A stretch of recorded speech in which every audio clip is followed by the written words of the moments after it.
March 23rd of 2021. I don't remember anything from that day. The last thing I remember is going to bed the night before. The next thing I remember was waking up in the hospital, and it was about 10 days later. Explained to me that I was shot at work. I went to a subject check call, which is a normal call that we go to. A business called and didn't want a certain person on their property for whatever reasons they had. About 30 to 45 seconds after making contact, I was shot. The bullet entered my bicep, and it transitioned into my chest cavity. And I was told that it hit my artery in my bicep, so I was bleeding out pretty fast. I was told that I was fighting, so the sheriff's helicopter made the decision that they were going to take me, and they were just going to hold me down. And they did that. And I was told we got to Loma Linda, and a couple minutes after rolling into the hospital, I was told, I looked at one of the nurses and said, "I'm about to die. I want to see my mom. Let her in the room now." They said a couple seconds later, my heart stopped.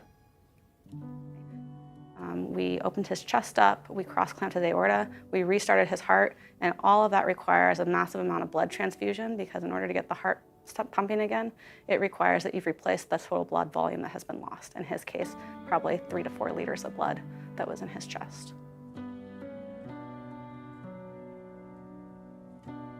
We were also able to take out a section of his lung, which allowed us to get down to the bleeding pulmonary artery and put sutures on that artery in order to get bleeding control. We took him to the ICU at that point with a plan to return to the operating room if we could get him to stabilize out and if we could stop the medical bleeding, which is just bleeding that starts because you cannot form clot. And we weren't sure if he was going to survive, and that the next 24 hours was going to tell us whether or not he could respond to blood transfusions. And if he could respond to that, we could take him back to the OR and we could fix the injuries that were there. At that point, I had gone down and talked to his whole family, and I told them that we weren't sure if he was going to make it. We learned later that he had a 3 to 5% chance of surviving. He responded to the transfusions. We were able to take him back the following day, repair the artery, clean out his chest, and get his lung re-expanded. I spent about 4 weeks in the hospital, and then I transitioned into the live-in rehab facility. And I'll never forget, I got there late at night, and the nurse told me, "All right, you're gonna have to wake up at 6 a.m. They're gonna come work you out." And she wasn't kidding.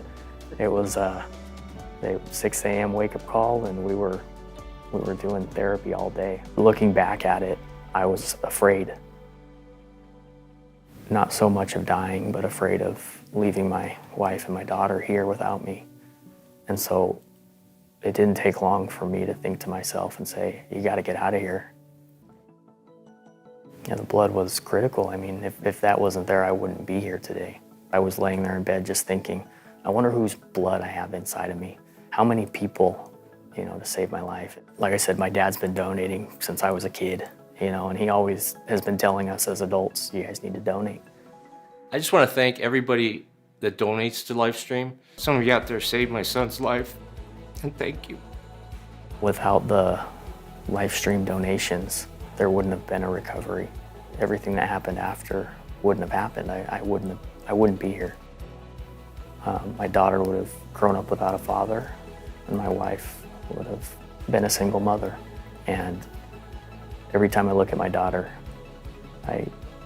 I'm just so thankful that there's no words I could say to tell you how thankful I am, but just know that it makes a huge difference in people's lives.